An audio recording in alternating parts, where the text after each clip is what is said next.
The Raptors get it done against the Cleveland Cavaliers, 124-121. Welcome to Raptors Tonight, live from Real Sports. I'm Randy Urban, joined by Jevohn Shepherd, Sherman Hamilton, and Alvin Williams. Fellas, Happy New Year. Great to see you all. Same to you guys. Happy New Year. Absolutely. Happy New Year. We're New Year, brother. Thank you. We're going to get into New Year's resolutions a little bit later on the show. So just let that marinate right now. Sure. I'm going to start with you. New look Raptors, looked in control early on in this game, and for much of it until Cleveland kind of battled back and took the lead. What did you like about the resilience from the Raptors after Cleveland took the lead? There was a lot. I mean, they even made a push, took the lead, and the Raptors did a good job. Even though they had some new parts, you know, they still stayed consistent to what got them their lead early in the game. And I thought, when you have moving parts come into a game like that, you need stability. And I thought Pascal was unbelievable in terms of his ability to consistently get the job done offensively. You guys know this. When you get a new teammate, it's hard to really figure them out in the game. You need the practices, you need the conversations. They don't have that opportunity. And I thought both RJ and Emmanuel did a good job of being who they are, trying to fit in the system, and not trying to overextend themselves in a situation where the game got tight. So I thought their balance was good, and I thought the new guys did a good job of implementing themselves when necessary in the game. Did you like the late game execution? I did. Yeah? I did. Of course, Cleveland made some big time shots, some big time buckets. Karis LeVert, he really did his thing. I think at the end of the day, Sherm hit it on the head. Like the new guys came in, Pascal, Scotty, and the current players, they found a good balance early on. And I think when you have two young players or new players coming in, that's just a respect level that they showed, that they didn't try to do too much. They tried to fit in, but they also had an understanding of value they were bringing to this team. They did a nice job. I think a big part of that as well was Scotty did a really good job of just directing traffic, right? He's almost like this hub that you play through, but tonight I really seen him, telling quickly where to be, telling RJ where to be, and then there was a number of instances where he was setting screens, so both of those guys got themselves open and ran through him. Does the offense, is it difficult to come into that situation and learn on the fly like that? Like what's that like? You've been there. I mean, I think we all been in there going to new teams and trying to fit in or whatever the case may be. But, the NBA, like basketball is basketball. You're going to move, you're going to cut, you're going to play unselfish, you're going to play together, you're going to make the right play. Yeah. I think the biggest thing is when you come in with a mindset, getting the opportunity. And right now it's challenging, but it's the easiest thing because there's a little leeway where you can make mistakes. They know you don't know everything. Right. So everybody's going to be more patient with you and allow you to play through your mistakes, and you're figuring it out. But all these guys, they pretty much know each other. They pretty much know the system. All the teams have similar systems, offensively, defensive schemes. So it's not that big of a challenge like people would think. Yeah.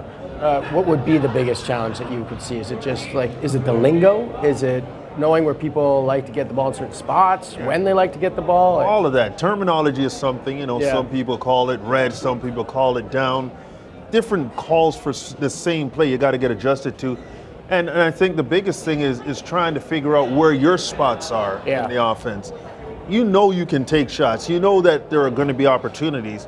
But finding out where people will be when you're taking those opportunities, understanding how they might want to receive the basketball, where they're good at being effective catching the basketball, things like that come with time, with conversations. I was saying this, on the broadcast, a chance to go on the road in a situation like this where you don't have the family around, you don't have home around, and you're just within the group.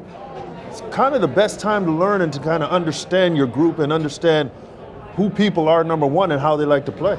I want to talk a little bit more, guys, about specifically Quickly and RJ Barrett and how they kind of fit in. But Jevohn, just defensively, obviously you give up OG Anunoby, who's one of the top on-the-ball defenders, help side defenders in the NBA as well.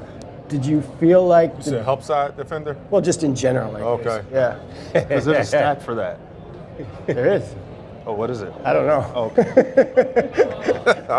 I saw a clip of him today, go across and intercept the pass down low. I mean, I'm like, he's an elite defender. You're losing an elite defender. It's true. Did you feel like that side of the ball was lacking without him, or how did you sort of assess? I think you always you think about it when LeVert gets going, when Donovan Mitchell gets going, but the reality is, like in modern day NBA, defense is only there to support your offense, right? You only need that in the last 2-3 minutes of the game, and you got the stops that you needed tonight. If you're putting the ball through the hole, right, we're not going to have the conversation about defense, right? If you come out victorious. And I think if you have a guy like Quickly he just plays with a swagger, plays with that bop in his step, and it permeates throughout the team, that helps you offensively. You're not as worried on the defensive end. Yeah, there's going to be moments, there's going to be games where you miss OG, but again, defense in modern day NBA isn't 48 minutes of the game. It's the last 3-4 minutes. Yeah. So, Al, when you watched Quickly tonight, how is his game going to benefit what the Raptors are trying to do offensively? I know it's a small sample size, but it looked different, right? Yeah, but he is who he is from a standpoint of what he's bringing to the team. He's going to get better. He's going to get better as a facilitator. He's going to get better managing the game. But his speed and his few lineups you saw out there, there's 4 or 5 guys that all could handle the ball, push the ball, make decisions, make plays. So I think just him being a piece of that is critical. But he can change the tempo of the game. He can go and get his own shot, inside, outside, get to the paint. So anytime you have that type of ability to put pressure on a defense, that can ultimately open it up for everybody else. The offense looks smoother, more open when you have that guy that can create off the dribble, and he clearly can do that. Yeah, well, he's one of the guys that forces a reaction from the defense, and you might want to be there early because he's so quick. And to me, that just opens so many things up. I mean, he comes off the screen and roll, and because he can turn the Jets on and go strong side with the ball, you'll see the whole defense shift. And you saw it early in the game, and he just dropped a nice little pocket pass on the bounce to Jakob, and Jakob had a free run to the basket. The defense is jumping because they know how quick he is, and I think sometimes the anticipatory skills of someone that knows that the defense is going to react, it just kind of changes the dynamic. But to your point, I thought there was a lot of faster pace flow to their offense. You know, they were playing with more quickness in their play, and to me, that's utilizing the skill set of the group now more effectively when you play at that pace. To Sherm's point as well, I think over the course of the season, we've always talked about spacing, the lack of spacing and so forth. With the ball in Quickly's hands, you can start the offense a little earlier. You can start those ball screens a little earlier. Now he creates that advantage. He has that advantage. He can score at all 3 levels, get that floater, and now the ball moves a bit more fluid, right? He can knock down the pull-up 3. So I think even that, to your point, Sherman, the offense starting, having a bit more flow, having a bit more pace, having that ball handler that has a little swagger, has a little wiggle in his game, you start everything a lot earlier. He's got some Tyrese Maxey in his game. Yeah, you said that before the game. He really does, yeah. He can shoot it, Al. When you have that part of the game, your whole offense opens up. Oh, yeah. If you can shoot, and you talked about defense in today's game, shooting is a big part, especially if you're going to handle a basketball a lot. We talk about guys like, just say, a Ben Simmons, who's a primary ball handler but not a threat of shooting. That's why Scotty's opening up so much, because now the shooting is there. And he's being more aggressive. He's being more decisive, having the ball in his hand, shooting it. And with Maxey, Quickly is the same thing. He's a guy that can shoot off of the dribble, behind a pick and roll. So he has the ability in transition. So shooting definitely opens up the game. Great form, great release. Let's talk about R.J. Barrett. You told me before the game that he's a guy that's going to hunt shots, and you saw that when he was trying to initiate contact. No, in a good way, right? Boom! He's offensively going to be aggressive. Yeah, absolutely. And I like it. I like that offensive aggressiveness, and we saw it firsthand. And some of it was some bully ball. I'm more physical than you. I'm going to go through you. But he's definitely going to put points on the board.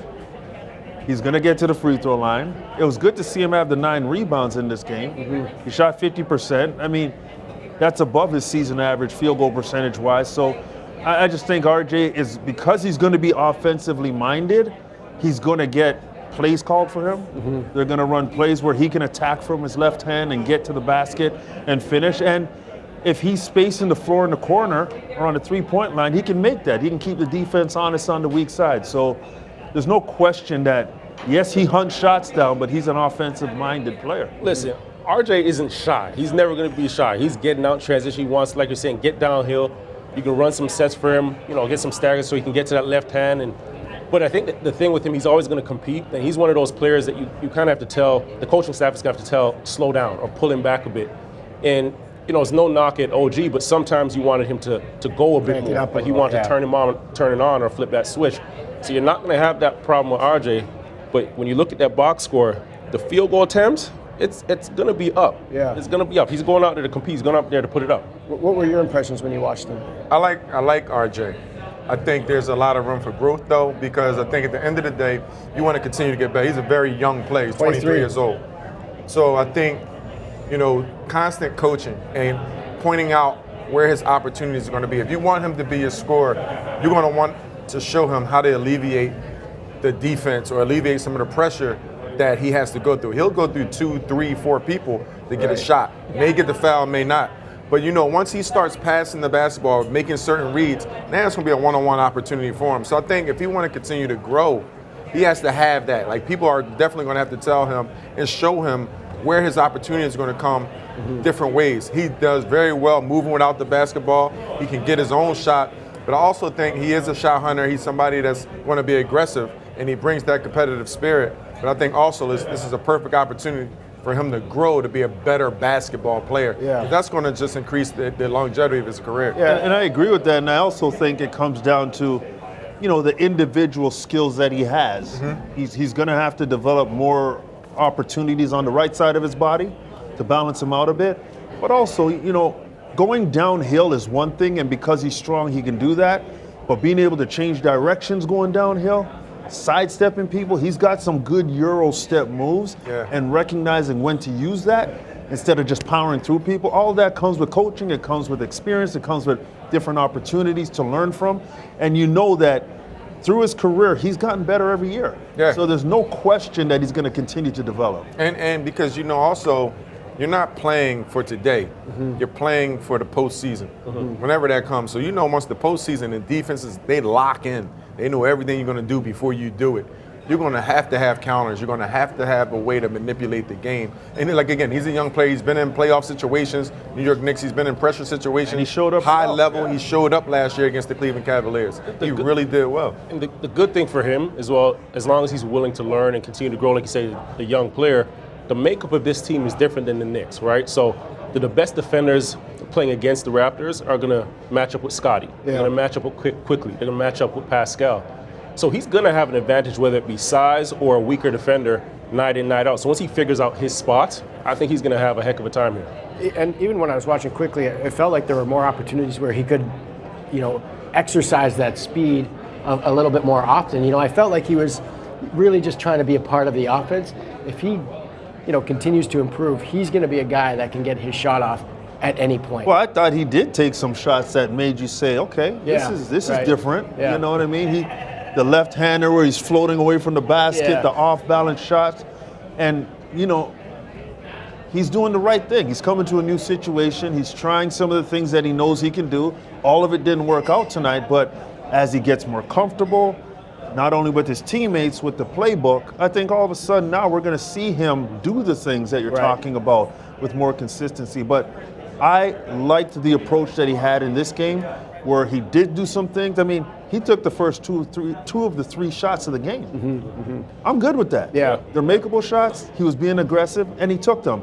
So I like his balance. And like Jevohn said, I'd rather have to rein you back than have to prompt you to do more. And he's a guy who's going to go after it. Yeah. All right, great stuff, guys. Let's stop it there for now. Let's welcome in our fan of the night. Please bring in Isabella Pacheco. Isabella, how are you? Come on in here. Have a seat right here. Thank you, guys. Same here. Nice to meet Your you. mic. Thank you. Sherman Hamilton, Alvin Williams, Jevohn Shepherd. Hello. Isabella, do you have a question or a comment for the panel? Yes, I do. I want to know what you guys are curious about seeing on this upcoming road trip. Ooh, it's a big trip. Jevohn, what do you got? Upcoming road trip. Well, I want to see, I think tonight they really simplified the offense. There's a lot of just pick and roll and so forth. Now, when you have some time to practice as a group with the 2 new guys, what is it going to look like? What are the sets going to look like? What's the offense going to look like? How are you going to gel defensively? So, I thought I liked the movement, and we were talking about the flow of the offense. But now when you have time to practice and then throw in some of your old sets, is that still the direction you go, especially with some guys that want to play off of the bounce? Right. Al, what are your... I agree with this guy, This guy. What's This his guy. name? That guy. This guy.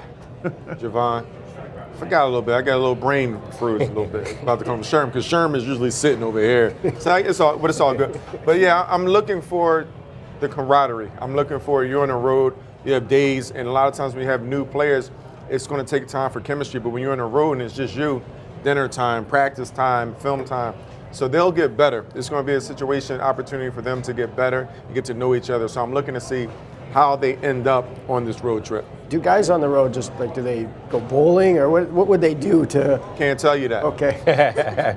Sure. Can't tell you what they do on the road. What's that? Do you know what they do? I can't tell you what Alvin won't tell you. Okay. Because I don't know what he's talking about. What? No, you spend time. You actually, yeah. I mean, sometimes in my day, we would go out, we would go to the clubs, we would have dinner, we'd go to the mall. Card games, stuff like that. Card game, video games. It was just like spending time. But you had different guys. We had older guys, we had younger guys. So, but for the most part, we just all kicked it, had a good time, and but more like you had practice time. You had practice time, that time on the bus, going to and from practice. So things like that. It's nothing crazy. Yeah. And you know, sometimes the best thing is learning how to communicate with each individual player. You might be playing cards with a player, you might be going out for dinner, and you just understand how they are receptive to language, and that helps you develop a camaraderie and understanding of, in the tense moments in a game, how Alvin might need to be communicated with as opposed to how Jevohn might need to be communicated with. All those type of, there might be little things in terms of the basketball part of it, but it's huge in the moments that are most crucial. I think sometimes those events that Alvin's talking about helps you just kind of understand who needs to be kicked and who needs to be pat on the back in certain moments. Getting to know each other. Absolutely. Yeah. All right, you ready to spin for a prize and shoot for a prize? let's go. Let's get to know Isabella. All right, here, come on up here. I'll take the mic. Yeah. Go right up to the wheel. Give it a good spin. Whatever you land on, you get if you make the shot. Big money, big money, big money, big money. I got, don't worry. You got gift card, basketball hat, jersey mug, 2 entrees from Real Sports. That's all right. All right, so take the basketball. Here's the line. You got to make this shot though. It's with a lot of pressure, a lot of people watching, including your dad. Oh, man, you gonna put air in the ball? Jeez. Oh, damn. Oh, all right. We got. You all right? Yeah, we got. Just a little bit more to the right. You're good. Oh, here we go. Yeah, you're right, Al. We got to put some air in that ball. That's the only It's reason. our fault. That's good. Hey! We'll just keep shooting.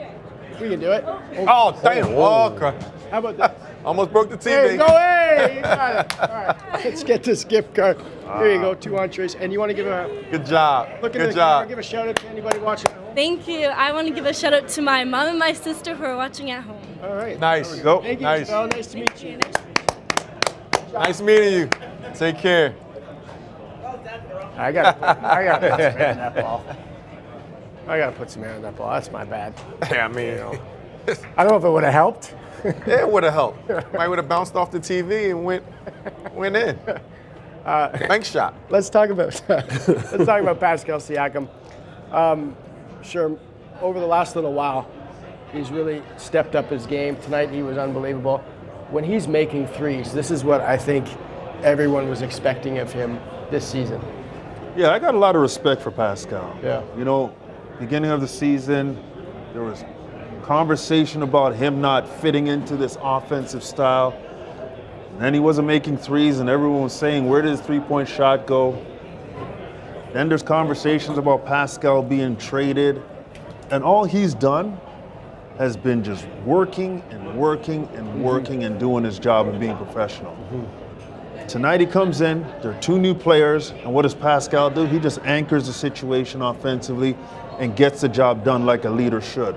I'm impressed with what he's doing, and it might not be as pretty as people want it to be, but when you look at his body of work this season and the ups and downs that he could have gone with, I think Pascal has done a great job being a steadying, professional basketball player and getting the job done for his team when he can.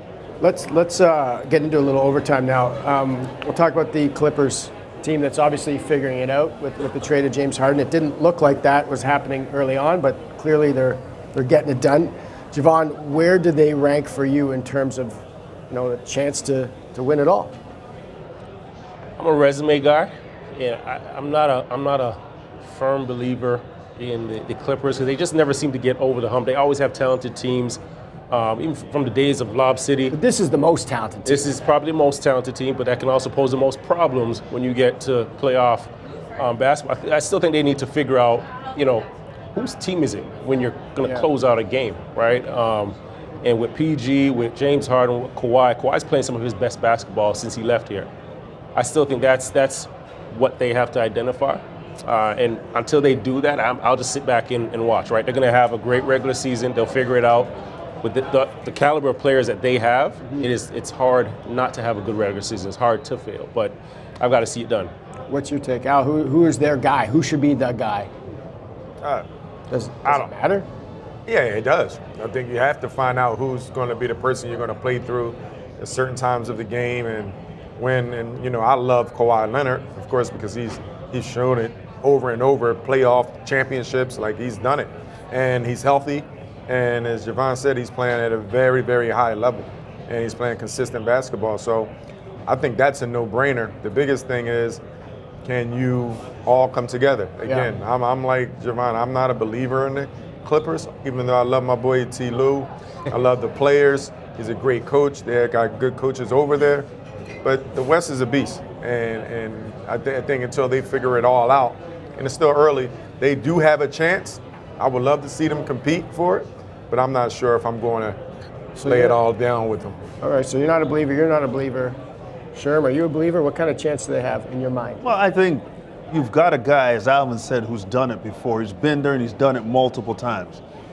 My only thing is, do the other guys on the team in those moments have the ability to step back and say, do what we know you can do and you've done many times before? That's the question, because Paul George is a great player. James Harden is a great player. But Kawhi is the best player on that team. I don't know if that's a debate for anybody, but for me, it's not. But what we saw in Toronto was there were times where Kawhi was on the floor and it looked like he was playing a different game than all other 9 players on the court. Yeah. That's the guy who should get the ball. That's the guy you say we're going to ride with in those moments. And if James Harden and Paul George can, in those moments, step back and say, do what you do, that's the best chance the Clippers have to win. I don't know if they can. So I'd have to see how it plays out, but I wouldn't have them as a favorite to come out of the West. But they can definitely challenge it if they figure it out. And I like when you see a Westbrook go to the bench, you see a Westbrook sacrifice his game. Yeah. Everyone else, it should be easier for guys to fall in line, right? Like they need to pull a Westbrook. Yeah. Kawhi's on the floor. And I think that's what it is. You know what I mean? But you just never know. Yeah. First thing, they still have to stay healthy. Yeah. What was it that James said? I'm not a system player. I am the system. I am the system. So when you're in playoffs and the bright lights are on, does that mentality come back to the forefront, right? Yeah. And that's my concern. That's the biggest concern. Before we wrap it up, I noticed you guys all got salads today, which is great. You guys are starting the new year off right. Do you have any New Year's resolutions? We got about 35 seconds left in the show. Sure. I just want to be the best panelist on Raptors tonight that I can be. Oh, you can be. Every single time. You want to be number one, just the best that you can be. All right, Jevohn? Yeah, New Year's resolution? New Year's resolution. I want to be the best panelist on Raptors TV. Oh, it's on. I want to be the best panelist. It's on. I like that. So what's up? Al, you got one? I'm just Don't do it. I'm gonna stay sucker free. That's my New Year's resolution. Stay sucker free. Work on that hard. Yeah. I gotta watch my company. I gotta watch who I'm hanging around. Word. I like that. Shots fired at you, Urban. Oh, wow. Next game of the Not at all. Raptors is Wednesday against the Memphis Grizzlies. Tip off at 8 p.m. Eastern. Raptors tonight will go live on YouTube shortly after the game. Thank you for watching. We'll see you next time. Yes.